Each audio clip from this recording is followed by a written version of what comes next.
যে বিষয় নিয়ে আজ আপনার রায়ের শুরুতে আলোচনা করব সেটা ভাবতেও শিউরে উঠতে হয়। রোমহর্ষক এই ধরনের শব্দবন্ধ কোনোটাই যথেষ্ট নয়।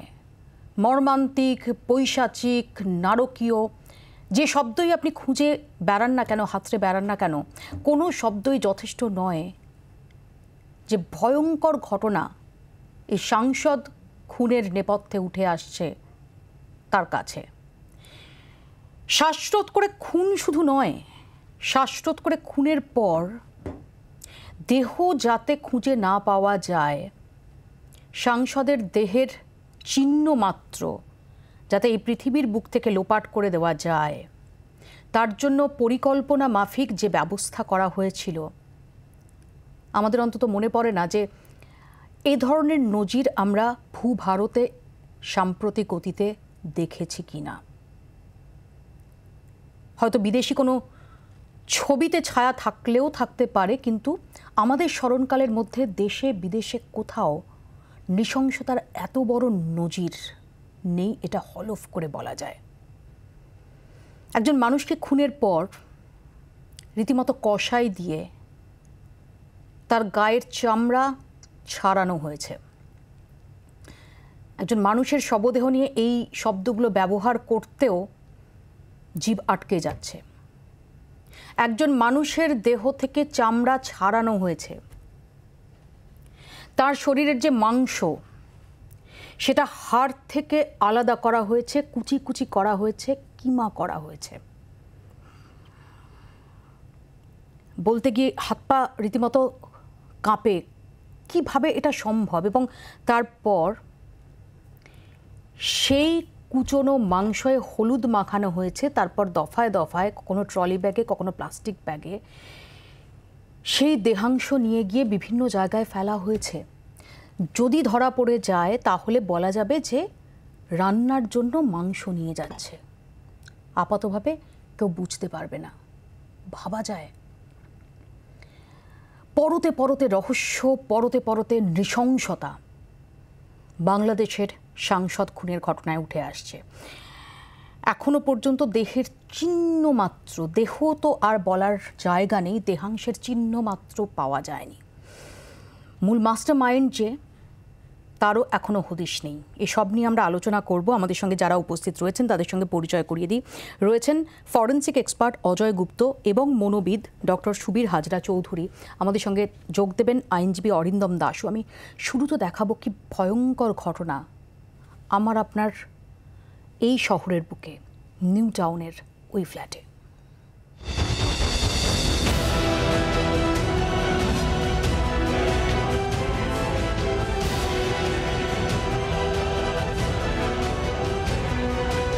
চিকিৎসা করাতে কলকাতায় আসা বাংলাদেশের সাংসদ আনোয়ারুল আজিমকে শুধু খুনই করা হয়নি, তার ছাল ছাড়িয়ে হাড় মাংস কুচি কুচি করে হলুদ মাখিয়ে দেহ লোপাট করা হয়েছে। এমন কাণ্ড ঘটাতে মুম্বাই থেকে আনা হয় কসাইও। সূত্রের খবর, বৃহস্পতিবার বনগাঁ থেকে সেই কসাইকে গ্রেফতার করে সিআইডি।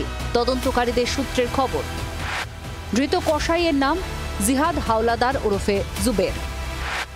আদতে বাংলাদেশের খুলনার বাসিন্দা, অবৈধভাবে ভারতে ঢুকেছিল। সাংসদ খুনের প্রায় 2.5 মাস আগে তাকে মুম্বাই থেকে আনা হয় কলকাতায়, রাখা হয় চিনার পার্কের একটি ফ্ল্যাটে। তদন্তকারীদের সূত্রে জানা গিয়েছে, জেরায় সাংসদকে খুনের কথা কবুল করেছে জিহাদ। ধৃতকে জেরা করে আরও জানা গিয়েছে, সাংসদ খুনের মূল চক্রী বাংলাদেশি বংশোদ্ভূত মার্কিন নাগরিক আখতারুজ্জামান। নিউ টাউনে আখতারুজ্জামানের ভাড়া নেওয়া ফ্ল্যাটেই খুন করা হয় সাংসদ আনোয়ারুলকে। প্রাথমিকভাবে ঢাকায় বসেই সাংসদ খুনের ছক কষে আখতারুজ্জামান। পুলিশের হাত থেকে বাঁচতে কলকাতায় খুনের পরিকল্পনা করা হয়। কিভাবে খুন, কাকে কত টাকা দিতে হবে, সবই আখতারুজ্জামানের মস্তিষ্ক প্রসূত। জানা গিয়েছে 25শে এপ্রিল নিউ টাউনের আবাসনে ফ্ল্যাট ভাড়া নেয় আখতারুজ্জামান। এরপর পরিকল্পনা মাফিক প্রেমিকা শিলাস্তি রহমান ও সাগরেদ সৈয়দ আমানুল্লাহ ওরফে শিমুলকে নিয়ে ভাড়া বাড়িতে ওঠে। তদন্তকারীদের প্রাথমিক অনুমান, প্রেমিকা শিলাস্তি রহমানকে দিয়ে সাংসদকে হানি ট্র্যাপ করে আখতারুজ্জামান। নৃশংস এই হত্যাকাণ্ডের সঙ্গে জড়িয়ে একের পর এক চরিত্র। তদন্তকারীদের সূত্রের খবর, সাংসদ হত্যায় জড়িত ছিল সিয়াম, ফয়সাল এবং মুস্তাফিজুর নামের 3 ব্যক্তি। প্রত্যেকেই বাংলাদেশি নাগরিক। এদের সঙ্গে খুনের পরিকল্পনা চূড়ান্ত করে 10ই মে কলকাতা থেকে ঢাকা ফেরে আখতারুজ্জামান। এরপর 12 তারিখ কলকাতায় আসেন আওয়ামী লীগের সাংসদ আনোয়ারুল আজিম। তারপর দিন 13 তারিখ নিউ টাউনের ফ্ল্যাটে ঘটে হত্যাকাণ্ড। তদন্তকারীদের সূত্রের খবর, 13ই মে সাংসদকে নিয়ে ফ্ল্যাটে যায় ফয়সাল ও আমানুল্লাহ। ফ্ল্যাটে আগে থেকে ছিল জিহাদ ও সিয়াম। ফ্ল্যাটে ঢোকার আধ ঘন্টার মধ্যেই নাক মুখ চেপে শ্বাসরোধ করে খুন করা হয় সাংসদকে। এরপর শরীর থেকে ছাল ছাড়িয়ে টুকরো টুকরো করা হয় দেহ। হাড় থেকে মাংস আলাদা করে ফেলা হয়, কুচি কুচি করে কাটা হয় মাংস। খুনের পরদিন 14ই মে ট্রলি সহ 2টি ব্যাগ নিয়ে ফ্ল্যাট থেকে বেরোয় জিহাদ ও আমানুল্লাহ। তাদের বেরোনোর ছবি আবাসনের সিসিটিভি ফুটেজেও ধরা পড়ে। কিছুক্ষণের মধ্যেই অবশ্য ফ্ল্যাটে ফিরে আসে আমানুল্লাহ। 15ই মে সাংসদের টুকরো টুকরো করা হাড় মাংসে হলুদ মাখিয়ে প্লাস্টিকে ভরা হয়। সেই প্লাস্টিক নিয়ে ফ্ল্যাট ছেড়ে বেরিয়ে যায় বাকিরা। এরপর একে একে বাংলাদেশে ফেরে প্রত্যেকে। খুনিরা নিরাপদে বাংলাদেশে ফিরতে বিমানে দিল্লি হয়ে কাঠমান্ডু চলে যায় মূল চক্রী আখতারুজ্জামান। পরে সাংসদ খুনের তদন্তে নেমে আমানুল্লাহ, ফয়সাল এবং শিলাস্তিকে গ্রেফতার করে বাংলাদেশের পুলিশ। তদন্তকারীদের সূত্রে আরও জানা গিয়েছে, আখতারুজ্জামান আদতে সোনা পাচারকারী। দুবাই থেকে বাংলাদেশ হয়ে ভারতে সোনা পাচার করত। তার বকরা নিয়ে বচসার জেরেই কি আনোয়ারুল আজিমকে খুন করা হয়েছে? মিসিং লিঙ্ক জুড়তে মাস্টার মাইন্ডের খোঁজে তদন্তকারীরা। পিয়ালি মিত্র ও বিক্রম দাসের রিপোর্ট, জি 24 ঘন্টা। পিয়ালি মিত্রর কাছে সরাসরি চলে যাব। পিয়ালি, যেভাবে পেশাদার কষাই দিয়ে যেভাবে কার্যত, আবারও বলছি শব্দটাকে ব্যবহার করতে আমার দ্বিধাবোধ হচ্ছে, কিন্তু এর বিভৎসতা বোঝাতে এটা ব্যবহার না করে উপায় নেই। রীতিমতো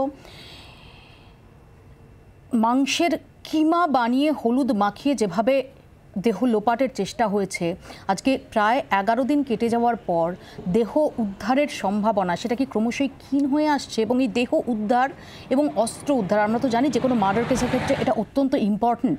সেখানে দাঁড়িয়ে এটা কোথাও কি তদন্তে ছাপ ফেলতে পারে?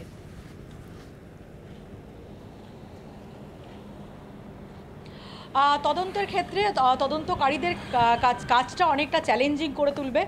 তার কারণ যতক্ষণ না পর্যন্ত দেহ উদ্ধার হচ্ছে ততক্ষণ খুনটা প্রমাণ করার ক্ষেত্রে অনেকটা বেগ পেতে হবে। তবে একই সঙ্গে কিন্তু তদন্তকারী অফিসারদের অনেকেরই বক্তব্য বা অভিজ্ঞ পুলিশ অফিসারদের যেটা বক্তব্য, যদি দেহ নাও পাওয়া যায় তাহলে কিন্তু এই খুনের ঘটনা যে প্রমাণ করা যাবে না এমনটা নয়। তার কারণ এই ধরনের ঘটনা যেখানে খুনের অভিযোগ ওঠে অথচ দেহ পাওয়া যায় না, সেই মামলাগুলোকে বলা হয় কর্পাস ডিলেক্টিভ মামলা, অর্থাৎ শবদেহ গায়েব করে দেওয়ার মামলা, যেখানে কোথাও খুন হয়েছে অথচ তার দেহ পাওয়া যায়নি। কলকাতা পুলিশ এলাকাতেও এরকম একাধিক ঘটনা ঘটেছে এবং সম্প্রতি এরকম একটি মামলাতে কলকাতা পুলিশ কনভিকশনও করিয়েছে। অভিযুক্তর তার সাজা হয়েছে খুনের মামলাতে, যেখানে একজনকে খুন করা হয়েছিল, খুনের পর তার দেহ জলে ফেলে দেওয়া হয়েছিল এবং দেহ পাওয়া যায়নি। কিন্তু পারিপার্শ্বিক যে তথ্য প্রমাণ, সেই পারিপার্শ্বিক তথ্য প্রমাণের ভিত্তিতেই তার বিরুদ্ধে খুনের মামলাটাকে দাঁড় করানো গিয়েছিল। এক্ষেত্রেও দাঁড়িয়ে কিন্তু তদন্তকারী অফিসাররা বলছেন বা যারা বিশিষ্ট অফিসাররা তারা বলছেন যে এক্ষেত্রে স্ট্রং পারিপার্শ্বিক প্রমাণ যদি পাওয়া যায়, তথ্য প্রমাণ যদি পাওয়া যায়, তাহলে কিন্তু দেহাংশ বা দেহ না পাওয়া গেলেও খুনের যে অভিযোগ সেটা প্রমাণ করা কিন্তু একেবারেই যে অসম্ভব নয় তা নয়। তার কারণ যদি স্ট্রং পারিপার্শ্বিক তথ্য প্রমাণ, তার মধ্যে একাধিক জিনিস রয়েছে, যেরকম সেদিনও উল্লেখ করছিলাম, এই ফ্ল্যাটের ভেতরে এই সাংসদ ছাড়া যারা ঢুকছেন, সাংসদকে আর বেরোতে দেখা যাচ্ছে না, যারা রয়েছিলেন তাদেরকে প্রমাণ করার দায় রয়েছে যে তিনি কোথায় গেলেন, কারণ বাকিরা বেরিয়ে আসলেও তাকে বেরোতে দেখা যাচ্ছে না।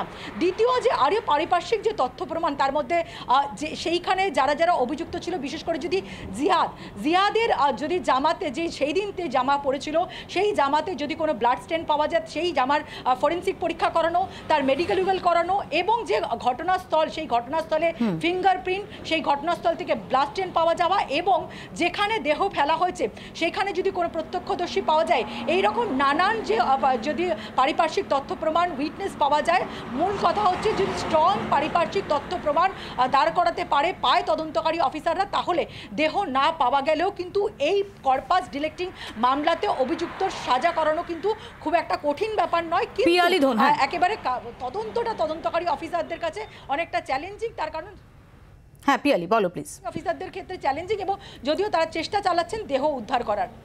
পিয়ালি ধন্যবাদ। পিয়ালি মিত্র আমাদের সঙ্গে এতক্ষণ সরাসরি ছিলেন। আমার সঙ্গে ইতিমধ্যে যোগ দিয়েছেন আইনজীবী অরিন্দম দাস। আমি প্রথমে অজয়বাবুর কাছে আসবো। অজয়বাবু, এই পারিপার্শ্বিক তথ্য প্রমাণ এবং যে অনেকটাই ফরেন্সিক যে টেস্ট, তার উপর অনেক কিছু নির্ভর করছে, এক্ষেত্রে দাঁড়িয়ে আপনার কি মনে হয় যে কতটা ইম্পর্টেন্ট এই ফরেন্সিক টেস্ট?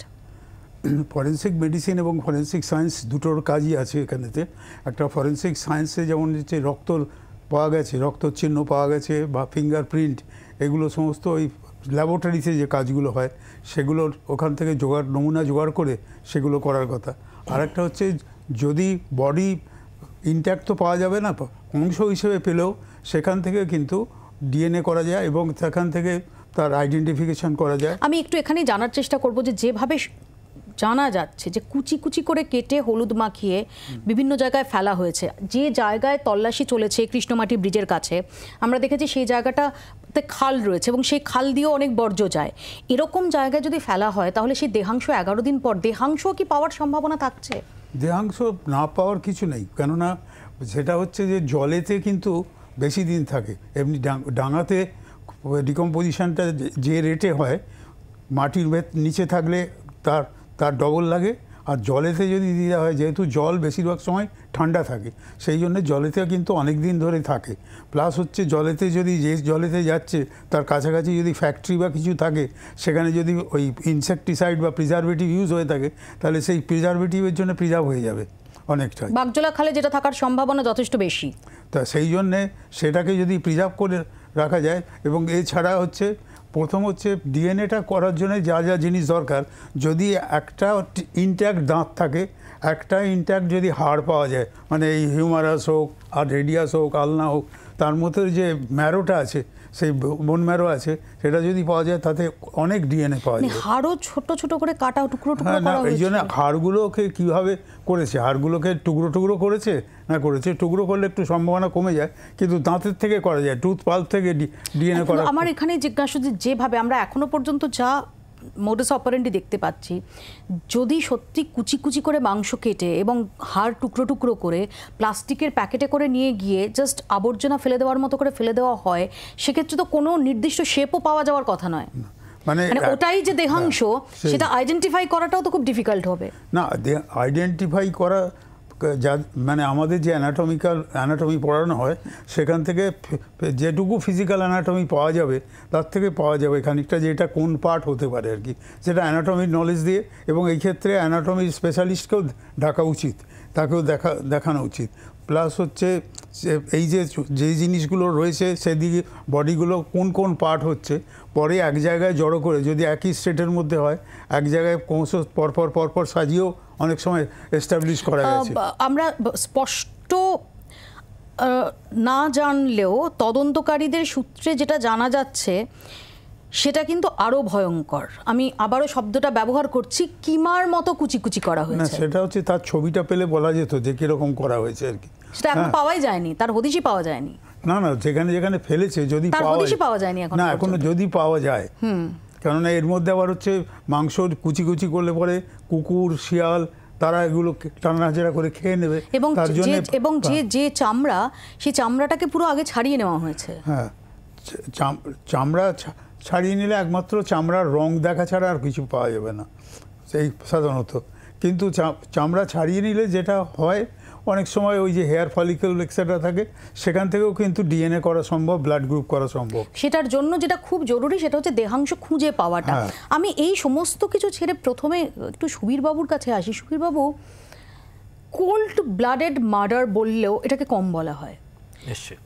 দীর্ঘদিন ধরে পরিকল্পনা করা হয়েছে, কারণ এই কসাই, মুম্বাই থেকে কসাই আনা হয়েছে, 2.5 মাস তাকে কলকাতায় রাখা হয়েছে, এবং এত সুচারুভাবে একটা পরিকল্পনা শুধু নয়, একটা মানুষ খুনের মতো একটা ক্রাইমের পর এতজন যার মধ্যে ইনভলভড, তারা সবাই মাথা ঠান্ডা রেখে প্রত্যেকটা পরিকল্পনা প্রিসিশনের সঙ্গে এক্সিকিউট করলো। ঠিক কতটা অপরাধ মনস্কতার পরিচয় দিচ্ছে এই ঘটনা? এই ধরনের কিন্তু খুন করে তার দেহ বিভিন্ন অংশে কাটা আমরা অনেক আগে থেকে শুনেছি। 1954 সালে অ্যালফ্রেড হিচকক একটা সিনেমা করেছিলেন, তার নাম রিয়ার উইন্ডো, অনেকেই দেখেছে, খুব নাম করা ছবি, গ্রেস কেলি ছিলেন সেখানে। একজন যে নায়ক আর কি, তার পা ভেঙে গেছে, সে সারা দিনই একটা জানলা দিয়ে উল্টো দিকের ফ্ল্যাটের একটা জানলা দেখে। এবং সেই গল্পটা হলো যে সেখানে একটি কাপল থাকেন এবং উনি ওনার স্ত্রীকে খুন করে তার দেহের বিভিন্ন অংশ করাত দিয়ে কেটে কেটে করছিল, সেই নিয়ে হিচককের ছবি। আমরাও বহু বছর আগে যখন ধরুন রেলের গার্ডরা বা ড্রাইভারদের বড় বড় কালো ট্রাঙ্কে জিনিসপত্র নিয়ে যেত, তখন আমরা দেখতাম যে মাঝে মধ্যেই বেরোতো যে ওইরকম কালো ট্রাঙ্কে কেউ প্ল্যাটফর্মে ফেলে গেছে বিভিন্ন দেহর অংশ কেটে। এই ক্ষেত্রে কিন্তু ব্যাপারটা অনেক প্ল্যান্ড। কেন আমরা এরকম মাঝে মধ্যেই শুনি যে কেউ কাউকে খুন করেছে, কিন্তু দেখবেন যে বেশিরভাগ ক্ষেত্রে কিন্তু তারা কাপল, স্বামী স্ত্রী হতে পারে, বা লিভ টুগেদার করছে। আমার যতদূর মনে হয় কয়েকদিন আগে দিল্লির কাছেও শ্রদ্ধার ঘটনা ঘটেছে, যেটা ফ্রিজে রেখে দেওয়া, অনেক ঘটনা ঘটেছে। কিন্তু এই ক্ষেত্রে এরা প্রফেশনাল মার্ডারার ব্যবহার করেছে। আর যেহেতু অনেকজন ইনভলভড, তাই জন্য একদিক থেকে কনভিকশনের সুবিধা হবে, কেউ না কেউ অ্যাপ্রুভার হয়ে যাবে। এবং বাংলাদেশের আইন ব্যবস্থা বা কোর্টের সিস্টেম আর আমাদের কিন্তু আলাদা। আমাদের হলে বাংলাদেশে যদি মুজিব হত্যাকারীদের যতজনকে ওরা ফাঁসিতে ঝুলিয়েছে, ওয়েস্ট বেঙ্গল মানে ইন্ডিয়া হলে কিন্তু পারতো না। সুতরাং আমার মনে হয় খুব একটা অসুবিধা হবে না। আরেকটা স্যার যেটা বলছেন আমি বলি যে এখনকার দিনে যদি খুব হাইলি সফিস্টিকেটেড ফরেন্সিক সায়েন্টিস্ট আনা হয়, তার কিন্তু রক্তের ট্রেস সেই ফ্ল্যাটের দেওয়াল থেকে তারা বার করে ফেলতে পারবে। তার মানে কখনোই সম্ভব নয় যে তার পুরো ট্রেস ওই জায়গা থেকে সরিয়ে দেবে। আমার এখানে খুব সংক্ষেপে একটু আপনার কাছে প্রশ্ন, যে আমি এটাই বোঝার চেষ্টা করছি যে এতজন ঠান্ডা মাথায় এই যে কাজটা করলো এবং সেটা এক্সিকিউট করলো এরকমভাবে, যেটা আমি আগেও বলছিলাম যে একদম যে প্রিসিশনের সঙ্গে এটা এক্সিকিউট করলো, এটাকে আপনি কিভাবে দেখেন? একজন এর মধ্যে নিঃসন্দেহে প্রথম কথা হলো আমরা একটা জিনিস জানি, একটু তার সঙ্গে যেটা জানার চেষ্টা করব যে এখনো মোটিভ ক্লিয়ার নয়, তো কি মনে হয় যে খুব আক্রোশ, মানে কোনো কারণে তীব্র আক্রোশ ছাড়া এরকম একটা ঘটনা ঘটানো সম্ভব? হ্যাঁ, প্রথম কথা হলো যে যারা ক্রিমিনাল, এক্ষেত্রে একটা সোনা পাচারের একটা অ্যাঙ্গেল এসছে। আমরা একটা ইংরেজিতে শব্দ ব্যবহার করি, ক্রাইম ইজ ফাঞ্জিবল। অর্থাৎ আমি একটা জায়গায় ক্রাইম করছি, তার মানে এই নয় যে আমি অন্য ধরনের ক্রাইম, খুন, ধর্ষণ, স্মাগলিং, সেগুলো বাদ দেবো। অর্থাৎ আমি এই ক্রাইম, আমি যদি সোনার পাচারকারী হই, আমি কিন্তু খুনও করি, যে ক্রিমিনাল মনস্ক বা করতে পারি। অন্তত সোনার পাচারকার মতন অর্গানাইজ ক্রাইম করতে গেলে সত্যি অন্য কিছুও করতে হয়। সুতরাং ক্রাইম হলো কিন্তু ফাঞ্জিবল, অর্থাৎ এক ধরনের ক্রাইম যে করে সে অন্য ধরনের করতে পারে। এই ক্ষেত্রে তো নিঃসন্দেহে তারা প্রফেশনাল ব্যবহার করেছে, যে কসাই তাকে এনে এতদিন এখানে রেখেছে।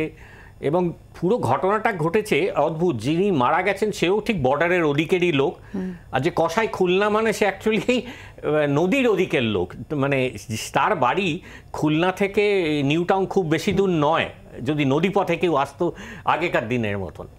সুতরাং এরা হলো প্রফেশনাল মার্ডারার বা প্রফেশনাল খুনি। কিন্তু প্রফেশনাল খুনিও আমি কোর্টে অন্তত দেখেছি অনেকে অ্যাপ্রুভার হয়ে গেছে এবং স্বীকার করেছে। সুতরাং এক্ষেত্রে আমার নিজের মনে হয় যে যদি বাংলাদেশের আইন ব্যবস্থা দেখা যায়, এদের শাস্তি হবে। মুশকিলটা আমি একটা, যদিও এটা আমার সাবজেক্ট না, অন্য জায়গায়, যে প্রধান অভিযুক্ত সে কিন্তু আমেরিকান সিটিজেন, এবং আমেরিকান সিটিজেন বলে তার সাথে এখন বাংলাদেশে আমেরিকার যার সম্পর্ক, সে হয়তো এসকেপ করে যাবে যদি একবার আমেরিকায় ঢুকতে পারে।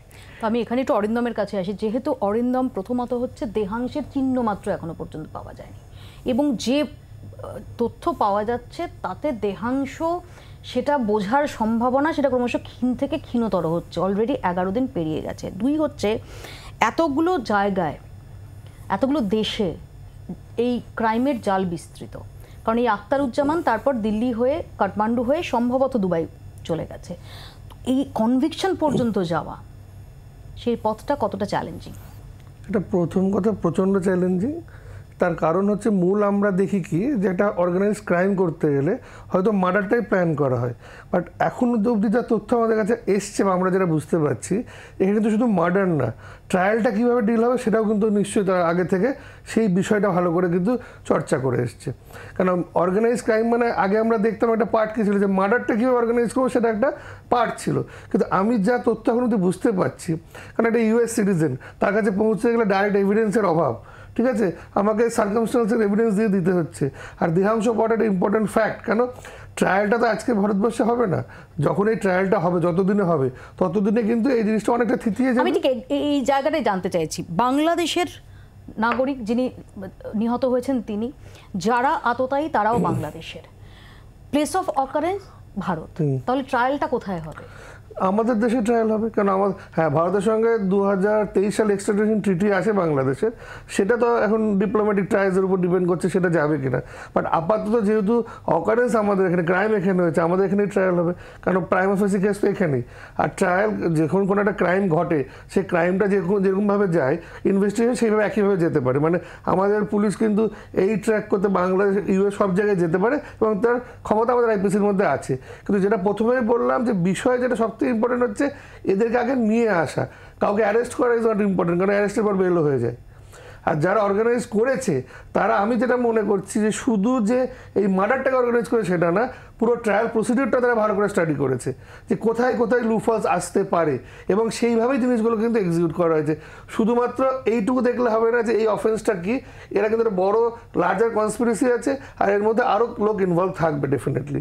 আর যেটা আছে যেহেতু এটা মাল্টিপল নেশনসে ট্রাভেল করছে, সেখানে কিন্তু একটা ডেফিনেটলি প্রবলেম আসবে এবং আমরা যদি সেই এভিডেন্স না প্রমাণ করতে পারি, কেন কি আমাদের এখানে ক্যাপিটাল পানিশমেন্ট আছে, সেই ক্ষেত্রে কিন্তু আমরা যদি মানে ইউএর কথা বলি তাহলে আমাদের ক্ষেত্রে প্রবলেম, ইউএসের ক্ষেত্রে প্রবলেম, সেই এভিডেন্সটা জোগাড় করা কিন্তু পুলিশের ক্ষেত্রে ডেফিনেটলি চ্যালেঞ্জ। একটু অরিন্দম এখানে তোমার কাছে জিজ্ঞাসা, যেহেতু এটা একদম মানে ওয়ান অফ ইটস কাইন্ড ঘটনা, আমরা কেউ স্মরণকালের মধ্যে মনে করতে পারছি না, তো ইদানিং তো আমরা দেখেছি যে প্রযুক্তি ভীষণ রকমভাবে ট্রায়ালের ক্ষেত্রে, কনভিকশনের ক্ষেত্রে খুব গুরুত্বপূর্ণ ভূমিকা পালন করছে। তো এখানে এই সার্কামস্ট্যান্সিয়াল এভিডেন্স এবং তার পাশাপাশি এই ডিজিটাল এভিডেন্স, ধরা যাক সিসিটিভি ফুটেজ বা এদের টাওয়ার লোকেশন, যে একসঙ্গে ওই সাংসদের সঙ্গে কে কখন কোথায় ছিল, কার সাথে কি কথা হয়েছে, এগুলো কতটা গুরুত্বপূর্ণ? এগুলো সবচেয়ে গুরুত্বপূর্ণ, কেন একটা জিনিস আমাদেরকে বুঝতে হবে যে এই কেসে যদি আমরা যারা সাধারণ মানুষ, আমরা নিশ্চয়ই চাইবো ক্যাপিটাল পানিশমেন্ট হোক, মানে এই কেস যদি যে আমরা এখন যা তথ্য প্রমাণ জানছি, মানে রেয়ারেস্ট অফ রেয়ার বললেও এটাকে রেয়ারেস্ট অফ রেয়ারও এর জন্য যথেষ্ট না, মানে কোনো শব্দই এটার জন্য যথেষ্ট না। আমরা যারা আইনের যারা ছাত্র, আমরা অনেক ক্রাইম পড়েছি, এরকম ক্রাইম আমরা পড়িনি, অ্যাটলিস্ট আমার তো মনে নেই যে আমরা এরকম একটা ঘটনা ঘটেছে।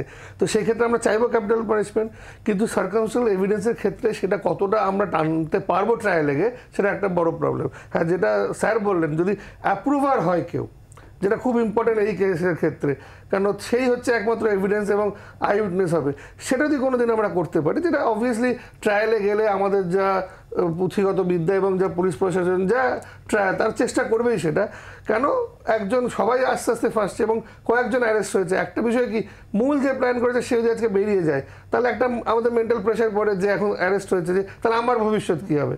তো এই কেসগুলো আছে, প্লাস ইন্ডিয়া বাংলা যৌথভাবে এই কাজটা নিশ্চয়ই করবে। তো যদি অ্যাপ্রুভাল পাওয়া যায় তাহলে নিশ্চয়ই এটা একটা দিক খুলতে পারে। তাছাড়া কিন্তু এই কেসটাকে একটা লজিক্যাল কনক্লুশন নিয়ে যাওয়া কিন্তু খুব চাপের, কেন রেয়ারেস্ট মধ্যে রেয়ার কেস।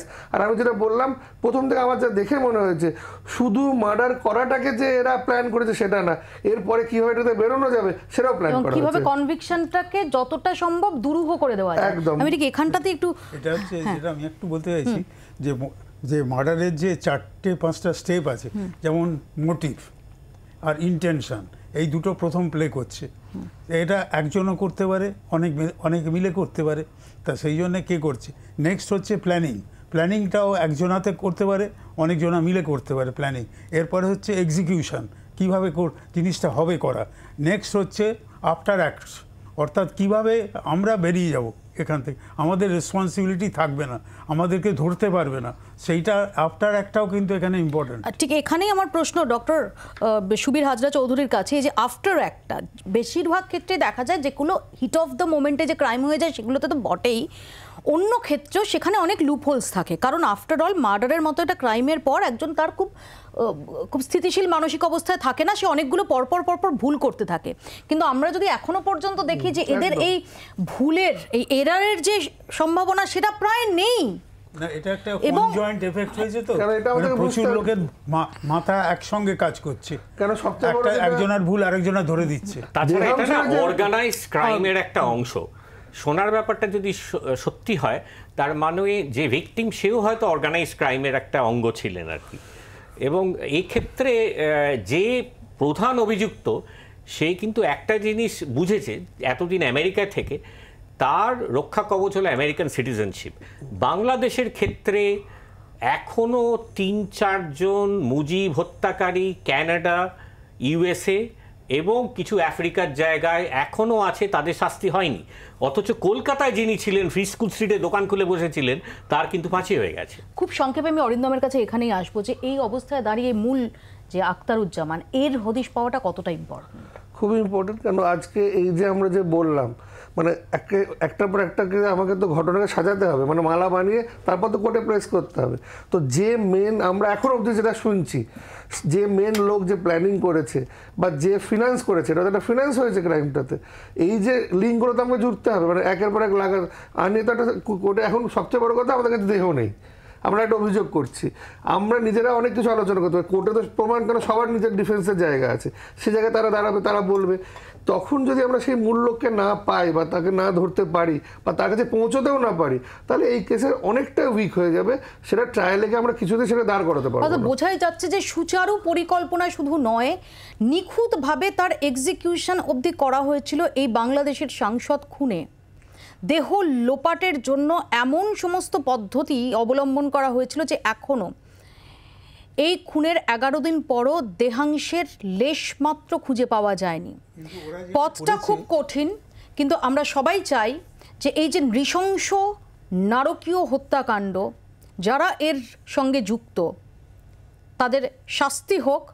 এই মুহূর্তে দাঁড়িয়ে প্রযুক্তির সাহায্যে এবং আমাদের যারা তদন্তকারীরা রয়েছেন তাদের যে তীক্ষ্ণ মেধা, তার সাহায্যে আমরা আশা করব যে অনেকগুলো হার্ডল রয়েছে, কিন্তু সেই হার্ডল পেরিয়ে অন্তত দোষীরা তারা উপযুক্ত শাস্তি পাবে। কিন্তু এই ঘটনা, এটা অনেক দিন ধরে আমাদের স্মৃতিতে খুব ভয়ঙ্কর একটা নাড়া দিয়ে যাবে। অদূর ভবিষ্যতে আমরা কোনো ওটিটি প্ল্যাটফর্মে বা কোনো ছবিতে হয়তো এর ছায়া দেখতে পাবো। এতটাই ভয়ঙ্কর এই হিচককের, যেটা একটু আপনি আগে বলছিলেন, হিচককের যে ছবি, হিচককের ছবিকেও বোধহয় কয়েক ল্যাব পেছনে ফেলে দিয়েছে এই ঘটনা। কিন্তু এরা এত কষ্ট করে ছড়াচ্ছে কেন? এরা তো ইচ্ছে করলে একটা সমুদ্রতেও ফেলে দিতে পারত। একটা ছোট্ট বিরতির পর আমরা ফিরে আসছি, দেখতে থাকুন আপনার রায়।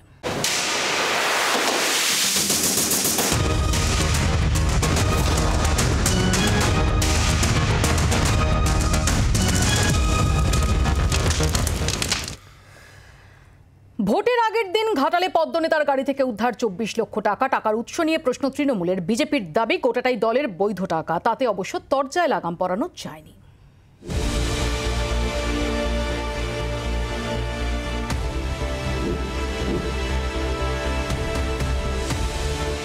আবারও বান্ডিল বান্ডিল টাকা মেশিন নিয়ে গুনতে গিয়ে হিমশিম পুলিশ।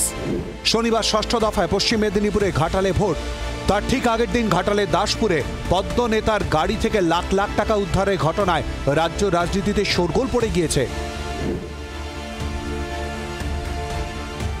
এদিন দাসপুরের কুকুরদহে নাকা তল্লাশি চলছিল, আর সেই সময় স্থানীয় বিজেপি নেতা প্রশান্ত বেরার গাড়ি আটকানো হয়। গাড়িতে তল্লাশি চালিয়ে বান্ডিল বান্ডিল টাকা উদ্ধার করা হয়। টাকা গুনতে নিয়ে আসা হয় মেশিনও। পুলিশ সূত্রে জানা গিয়েছে বিজেপি নেতার গাড়ি থেকে 23,94,500 টাকা উদ্ধার করা হয়েছে। উনি দাসপুরে বিজেপি কনভেনার, উনি রাজনৈতিক ব্যক্তিত্ব, ওনার কাছে 24 লক্ষ টাকা পাওয়া গেছে। উনি এখনো সেটা সদুত্তর দিতে পারেনি। এদিন টাকা উদ্ধারের ঘটনাকে কেন্দ্র করে বিজেপির বিরুদ্ধে সুর চড়ান তৃণমূল নেত্রী মমতা বন্দ্যোপাধ্যায়। এখন আবার কোটি কোটি টাকা এলাকায় নিয়ে যাচ্ছে রাতের মধ্যরাতে গাড়িতে করে করে, আবার সেন্ট্রাল গভর্নমেন্টের গাড়িতে করে করেও। নাকা চেকিং করতে আমি পুলিশকে, প্রশাসনকে আমি বারবার বলবো, সে যেই হোক। গরু পাচারের টাকা নিয়ে বৃহস্পতিবারই দেবের সঙ্গে তরজায় জড়ান শুভেন্দু অধিকারী ও হিরণ চট্টোপাধ্যায়। আর এদিন দাসপুরে টাকা উদ্ধারের ঘটনা সামনে আসতেই ফের সুর চড়ালো যুযুধান দুপক্ষ। যখন দেখলো সমস্ত কিছু যখন ফেল হয়ে গেল, যখন দেখলো কি দেবকে কোনোভাবে কিছুতেই হারাতে পারা যাচ্ছে না, আজ কালকে রাত থেকে আমাদের কাছে খবর ছিল ওনারা প্রত্যেকটা অঞ্চলে গিয়ে প্রত্যেকটা বিধানসভাকে টাকা বিলি করছে। এই চক্রান্ত করার জন্যই আমার পিয়ের বাড়িতে এসেছিল। এই চক্রান্ত করে আমাদের বিজেপি নেতাদেরকে আটকে এনারা ভাবছেন যে টাকা দিয়ে, বোম দিয়ে, পিস্তল দিয়ে, গাঁজা দিয়ে বিজেপিকে লিডারদেরকে কেস দিয়ে এরা ভাবছে যে ভোট জিতবে। জেলা বিজেপির অবশ্য দাবি প্রশান্ত বেরার গাড়ি থেকে উদ্ধার হওয়া টাকার গোটাটাই দলের সম্পত্তি। টাকার হিসেব দিতে এদিন দাসপুরের খুকুরদহে নাকা চেক পয়েন্টে থাকা পুলিশের হাতে নথিপত্র তুলে দিল গেরুয়া শিবিরের নেতারা। 7টি বিধানসভাতেই আমাদের ভাড়া নেওয়া হয়েছে, বড় বড় বিল্ডিংকে নেওয়া হয়েছে নির্বাচনের কার্য পরিচালনার জন্য। তো যেহেতু ছেড়ে দেয়া হবে, সেই ক্ষেত্রে আমাদের সেই যেসব বিল বাকি আছে তা পেমেন্টের জন্য প্রশান্ত বেরাকে আমাদের দলের পক্ষ থেকে 7টি বিধানসভার জন্যই তাকে এই টাকা দিয়ে পাঠানো হয়েছিল। সব মিলিয়ে ভোটের আগে এই টাকার উৎস নিয়ে শাসক বিরোধী তরজা চলছেই। ঘাটাল থেকে চম্পক দত্তের রিপোর্ট, জি 24 ঘন্টা।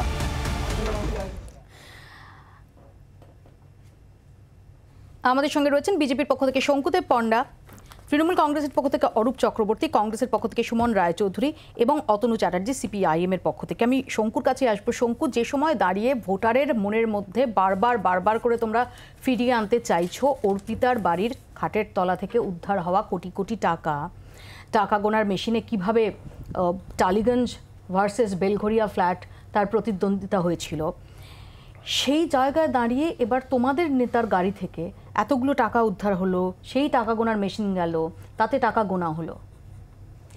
দেখুন, অপটিক্স হিসেবে তো বেশ বাজে। কেন বাজে? আমি নির্বাচন করব না নাকি? আমার নির্বাচন করতে গেলে আমার অ্যালটেড ফান্ড কত টাকা আছে আমি হিসাব দেওয়ার জন্য নির্বাচনের সময় থলি ভর্তি টাকা নিয়ে হ্যাঁ, তুমি কি করে টাকা দেবো? গ্রামে গ্রামে ছোট ছোট জায়গায় আমাকে বাড়ি ভাড়া নিতে হয়েছে, অর্ধেক জায়গায় সন্ত্রাস করে এরা বাড়ি ভাড়া নিতে দেন না। আমি লোকগুলোকে দেবো কি করে? আমি তো তার হিসাব দেওয়ার জন্য তৈরি আছি। 2016 সালে ডিজিটাল পেমেন্টের কথা বলেছিলেন প্রধানমন্ত্রী, এখনো বিজেপি তারা ডিজিটাল পেমেন্টে অভ্যস্ত না। এক সেকেন্ড, কারণ 10 বছর ধরে তৃণমূল কংগ্রেস সরকারটা চালায়। গ্রামে গ্রামে কোথাও ব্যাংক নেই, গ্রামের লোকের কারোর এটিএম কার্ড নেই, বাড়ি বানিয়েছে সেখানে করতে হয়েছে, লোককে দিতে হয়েছে। ব্যাংক নেই কিন্তু লক্ষ্মীর ভান্ডার পাচ্ছেন সেখান থেকে। কোথায় লক্ষ্মীর ভান্ডার পাচ্ছেন? তৃণমূলেরই তো পার্টি অফিসে অর্ধেক লক্ষ্মীর ভান্ডারের অ্যাকাউন্ট, তারাই তো আগে টাকা কেটে লোককে টাকা দেয়। তারা কি সবার অ্যাকাউন্টে টাকা পাঠায় পাবেন নাকি? তারা নিজেদের মতো করে টাকার অ্যাকাউন্ট করেছেন। শুনুন, আমার টাকা ধরা পড়েছে, আমি 80 লাখ না 90 লাখ কত এখন একটা রেঞ্জ আছে, একজন এমপি খরচা করতে পারেন। আমার নির্বাচনী তহবিলের টাকা আমি হিসেব দেবো কোথা থেকে তুলেছি, কবে তুলেছি, কিভাবে। দলের বৈধ টাকা, এটা কি 50 কোটি টাকা? দলের বৈধ টাকা দিয়েছি, ডকুমেন্ট দিয়েছি। আরে আমার টাকা আটকাচ্ছেন কেন? আমার নাম প্রথমত শঙ্কুকে ধন্যবাদ জানাই, ও নিজে মুখে স্বীকার করলো গ্রামে গ্রামে দেবে বলেই টাকা নিয়ে যাচ্ছিল। এক, দ্বিতীয় কথা, নরেন্দ্র মোদী জনধন অ্যাকাউন্ট খুলেছেন, বিজ্ঞাপন দিয়েছেন, ভারতবর্ষের সবার অ্যাকাউন্ট রয়েছে। পেটিএমের বিজ্ঞাপন মোদীজি নিজে কিছু ছেড়ে দিন। প্রথম দফার ভোট ছিল জলপাইগুড়িতে, আপনার মনে থাকবে জলপাইগুড়ির ক্রান্তিতে প্রথম টাকা উদ্ধার হয়েছিল পুলিশের নাকা চেকিং। বিজেপির পার্টির সিম্বল দেওয়া ব্যাগ থেকে কোটি কোটি টাকা বেরিয়েছিল। কদিন আগে মেদিনীপুরে টাকা উদ্ধার হওয়ায় টাকা উদ্ধার করলো পুলিশ, সেই পুলিশের এসপিকে মেদিনীপুরের এসপিকে ট্রান্সফার করে দিল। মানে যে টাকা উদ্ধার করছে, কালো টাকা পাচার হচ্ছে, নির্বাচনের কাজে ব্যবহার হচ্ছে, যখন পুলিশ সেই টাকা সিজ করছে তখন তাকে ইলেকশন কমিশন সরিয়ে দিচ্ছে। এই যে অবাধ এবং সুষ্ঠু নির্বাচনের নমুনা দেখাচ্ছে, এবার কার হাত থেকে বেরোলো? সমস্যাটা হচ্ছে এ তো বিজেপির কোনো চুনোপুটি নেতা নয়, 2021-এর বিধানসভায় প্রতিদ্বন্দ্বিতা করেছিলেন। বিজেপির কিন্তু ক্যান্ডিডেট হিরণ তো এখানে বলছে যে এই জন্যই বিভিন্ন জায়গায় এই চক্রান্ত করার জন্যই বিভিন্ন জায়গায় হানা দেওয়া হচ্ছে। না এবার তাহলে মুশকিল হচ্ছে যদি চক্রান্ত করার জন্য হানা দেওয়া হয় তাহলে আপনার কাছে এত দেশের আইন অনুযায়ী আপনি 2 লাখ টাকার বেশি ক্যাশে ক্যাশে রাখতে পারেন না আপনি, সেখানে লক্ষ লক্ষ টাকার বান্ডিল তো আপনার দেখাচ্ছে এই যে গাড়ির মধ্যে যে টাকার বান্ডিল গুলো ফোনের মধ্যে 2 লক্ষ টাকা। এই যে দেখুন 500 টাকার নোটের বান্ডিল গুলো, এই যে দেখুন বান্ডিল গুলো দেখুন, এটা কি 50 কোটি টাকার প্রতিযোগিতা? বান্ডিল গুলো দেখুন, ওই টাকাটা আজ পর্যন্ত হিসেবে বিজেপি স্বীকার করে নিয়েছে। শঙ্কু আমার বন্ধু দীর্ঘদিন একসাথে তৃণমূল করেছে, এখন না হয় ইডি সিবিআই এর ভূতয়ে পড়ে বিজেপি থেকে, এখন না হয় ইডি সিবিআই এর ভূতয়ে পড়ে বিজেপি থেকে। তাই বলে আমি জানি ওর জ্বালাটা বুঝি, আমি ওর কষ্টটা বুঝি, আমি কষ্টটা বুঝি। যার গাড়ি থেকে উদ্ধার হয়েছে সেই প্রশান্ত বেরা, তিনি কি বলছেন একটু শোনাবো। বিগত 3 মাস ধরে নির্বাচনের জন্য আমাদের 7টা বিধানসভাতে 7টা কার্যালয় নেওয়া আছে। সেই কার্যালয়ের যে সমস্ত এক্সপেন্ডিচার আছে সেই এক্সপেন্ডিচার যেহেতু নির্বাচন আগামীকাল আছে সুতরাং আমাদেরকে অবশ্যই ছাড়তে হবে। সেই এক্সপেন্ডিচারগুলো পেমেন্ট করার জন্যই আমাদেরকে মূলত এই টাকাগুলো ক্যারি করতে হয়েছে এবং এই ক্যারি করার জন্য ওনারা বলছেন যে এতগুলো টাকা, আমাদের কাছে যথেষ্ট ডকুমেন্টস আছে যেভাবে আমাদের টাকাগুলোকে উইথড্র করা হয়েছে ব্যাংক থেকে, সেই সমস্ত ব্যাংক স্টেটমেন্ট সহ আমাদের জেলা সভাপতির তার অফিসিয়াল লেটার আছে। সমস্ত কিছু দেওয়ার পরে অযথা আটকে রেখে হ্যারাসমেন্ট করা খুব ভালো করেই জানেন। দাসপুর বিধানসভার আমি কনভেনার হিসাবে দীর্ঘদিন নির্বাচন পরিচালনা করি। তো আগামীকাল যেহেতু নির্বাচন আছে, এই পুরো নির্বাচন পরিচালনাতে একটা যাতে বানচাল করা যায়, বুথ লেভেলের কর্মীদের মধ্যে একটা যাতে ভয় পরিবেশ তৈরি করা যায়, এই জন্য এই ধরনের একটা হ্যারাসমেন্ট করে আমাকে আটকে রাখা হচ্ছে। অতনু, আমরা দেখছিলাম যে ইতিমধ্যে শুভেন্দু অধিকারী তিনি দেবকে নিশানা করেছিলেন টুইটারে, হিরণ সেটাকে রিটুইট করে, রিপোস্ট করে এবং তারপর দেব তিনি তার পাল্টা প্রতিক্রিয়া দেন। এইসব যখন চলছে তার মধ্যে এই টাকা উদ্ধার। দেখুন মৌপিয়াদি, যারা মানুষের মতামত, মানুষের গণতান্ত্রিক মতামতকে টাকা দিয়ে তুলনা করতে চায় তারা ভোটের আগে টাকা নিয়ে ঘুরবে, এটা খুব স্বাভাবিক। এখন শঙ্কুদা বলার সময় বললো যে ইলেকশন কমিশনে আমরা হিসাব দেবো, আমাদের হচ্ছে এটা দলীয় ফান্ডের টাকা।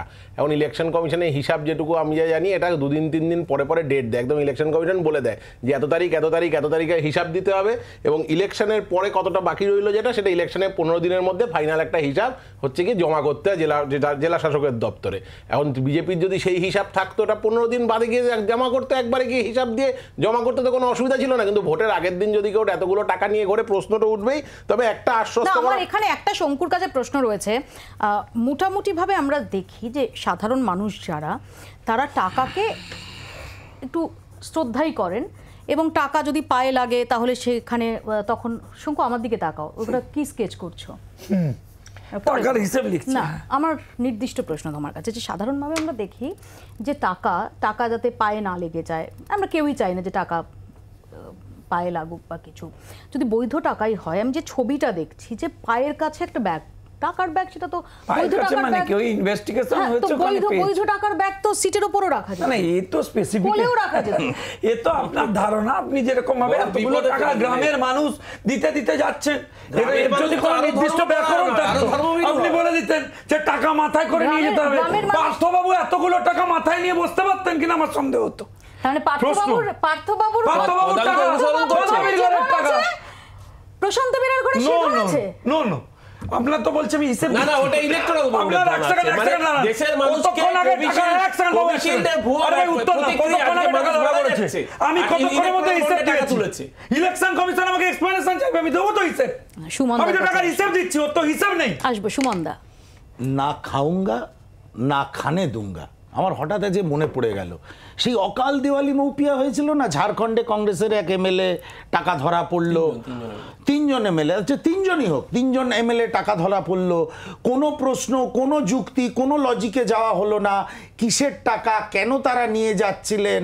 যেখানে যেখানে বিরোধী দলের নেতাদের কাছে এই ধরনের টাকা ধরা পড়েছে, নরেন্দ্র মোদী এবং অমিত শাহ এবং এই শঙ্কুরা যারা সততার পরাকাষ্ঠা, বলতে দাও ভাই, বলতে দাও, সততার সব পরাকাষ্ঠা এই ভারতীয় জনতা পার্টি, না খাউঙ্গা না খানে দুঙ্গা, সারা ভারতবর্ষকে লুট করছে, এরা সারা ভারতবর্ষকে লুট করছে, একটা কর্পোরেট এনভেলপে এরা সারা ভারতবর্ষকে লুট করছে, মাঝে মাঝে ওপেন সততার সব পোড়া কাজটা। আরে কি বলছেন, গতকাল থেকে গোটা মেদিনীপুর জুড়ে পুলিশকে নামিয়েছে, বিরোধী দলনেতার বাড়িতে পৌঁছে গেছে। বিরোধী দলনেতা এরা যা কাণ্ড করেছে, এরা তো চায় যে অপোজিশন যেন নির্বাচন করতে না পারে। রাত ৩টা হিরার বাড়ি গেছিল, টাকা লুট করেছে। ভাই জোর নিয়ে শুভেন্দু অধিকারীর কাছে কত টাকা আছে? শুভেন্দু অধিকারী যখন তৃণমূলে ছিল, শুভেন্দু অধিকারী যখন তৃণমূলে ছিল, সাধু বাবা সাধুদের নিয়ে মিছিল করেছে, নিয়ে মিছিল করেছে। তাই ভয় পেয়েছো? কিচ্ছু ভয় পাওয়ার ব্যাপার নেই। লোকের দিকে আঙুল তোলার আগে নিজের দিকে আঙুল তোলো। নিজের কিসের হিসাব? ওরা কিসের টাকা? হিসাব 54 কোটি টাকা কিসের টাকা? লাগে না। বাবুর বাড়ি, বান্ধবীর বাড়ি, এগুলো কিসের টাকা? তো তুমি একজন কিসের টাকা? রাজনৈতিক আমরা কর্মী, যে টাকা তুমি খরচা একজন করে রাজনৈতিক নেতা, আমি একজন 24 ঘন্টার মধ্যে হিসাব দিয়েছি। আমি নিজে হাতে আমার কেন্দ্রের নির্বাচন করছি। ওই রকম থলিতে টাকা নিয়ে যেতে হয় না। ছোট্ট একটা বিরতির পর ফিরে আসছে এই বিষয়ে আলোচনায়, দেখতে থাকুন আপনার রায়।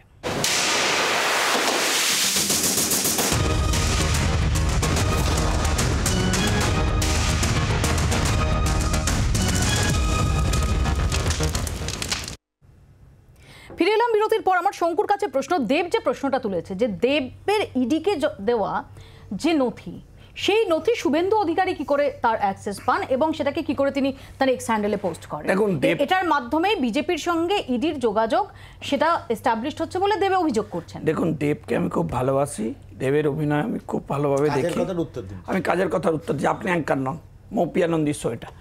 দেবের পুরো বক্তব্যের মধ্যে একটা পলিসি উনি নিয়েছেন, সেটা হচ্ছে অ্যাটাক, কিন্তু আসল উত্তর দিচ্ছেন না। বারে বারে সবাই জিজ্ঞেস করছে, জানতে চাইছে যে আপনার গরুচোরের কাছ থেকে অ্যাকাউন্টে টাকা গেছে, যা গেছে কি যায়নি, আপনি তো বলবেন যে না যায়নি, মিথ্যে অভিযোগ। একবার বলছেন, উল্টে কি করেছেন শুনুন। বলছেন আমি শুধু নিয়েছি এমনটা নয়, টালিগঞ্জের আরও একাধিক হচ্ছে যারা আর্টিস্ট তারা সব নিয়েছেন। ওর বক্তব্য হচ্ছে তাদেরকে ধরুন, তারপরে আমাকে ধরুন। অ্যাডমিটেড ফ্যাক্ট, দেব নিজে স্বীকার করেছেন। ওনার লাস্ট রিয়াকশন, উনি বলেছেন যে এই টাকা গেছে ওনার অ্যাকাউন্টে। উনি জানতে চাইছেন আজকে বিরোধী দলনেতাকে কেন, যে আপনার কাছে এই ডকুমেন্ট গেছে কি করে। তার মানে উনি লুকিয়ে চুরিয়ে এই কমিউনিকেশন দিয়েছিলেন, লুকিয়ে চুরিয়ে এটা বলে দিয়ে এসেছিলেন। আরে ভাই, আপনি পাবলিক ফিগার, আপনাকে আজ না হলে কাল তো ফেস করতে হবে। আপনি প্রকাশ্যে বলুন যে আপনি টাকা নেননি। আপনি দেব, আপনি আর্টিস্ট, আপনি ভালো অভিনয় করেন, বলুন নেননি।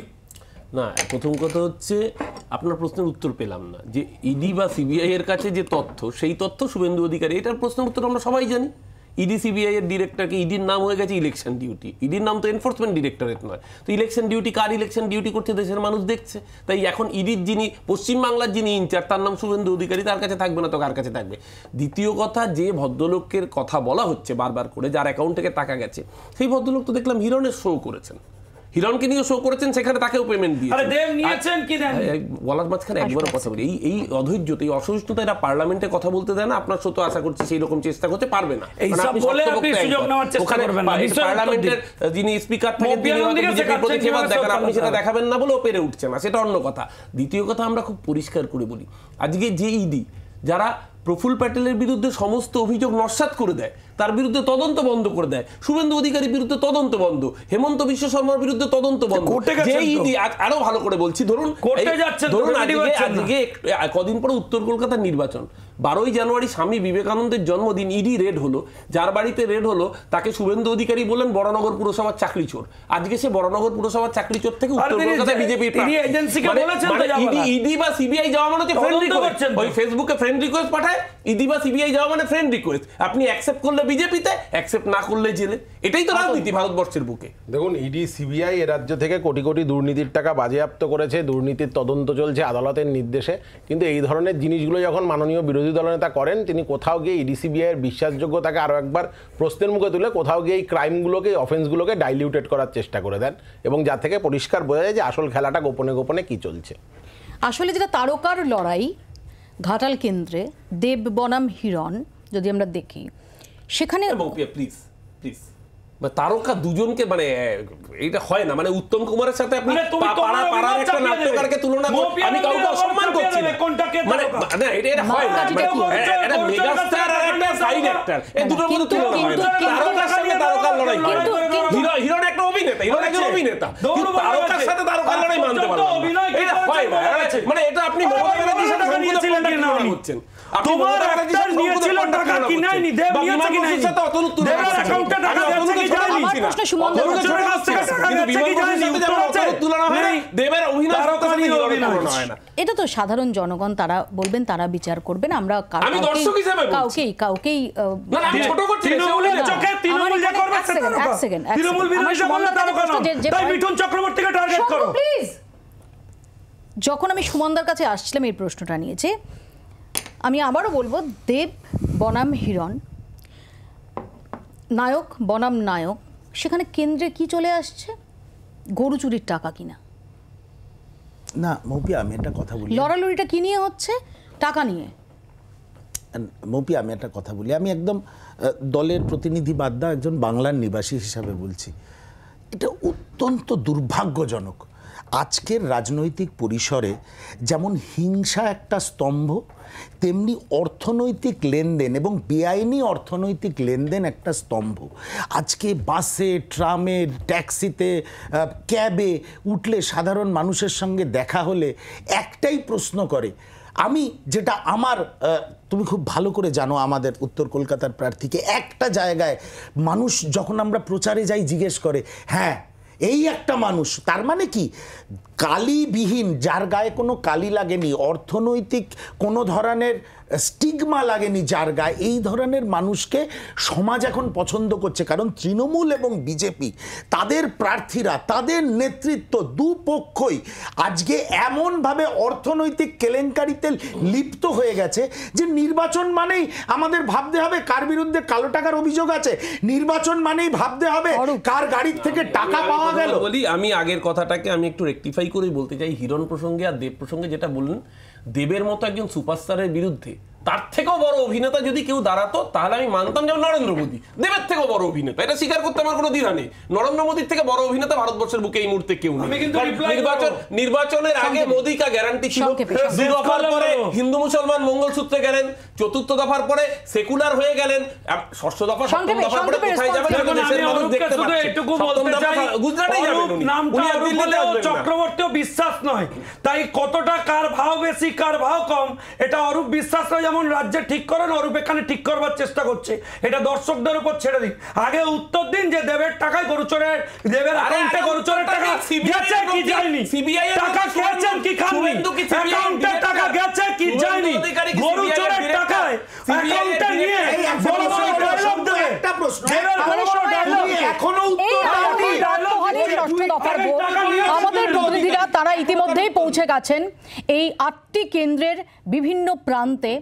কাল ভোর থেকে সমস্ত আপডেট বিশ্লেষণ আপনাদের কাছে সরাসরি পৌঁছে দেব আমরা সবার আগে। আপাতত আপনার রায় এখানেই শেষ করছি। দেখতে থাকুন জি 24 ঘন্টা।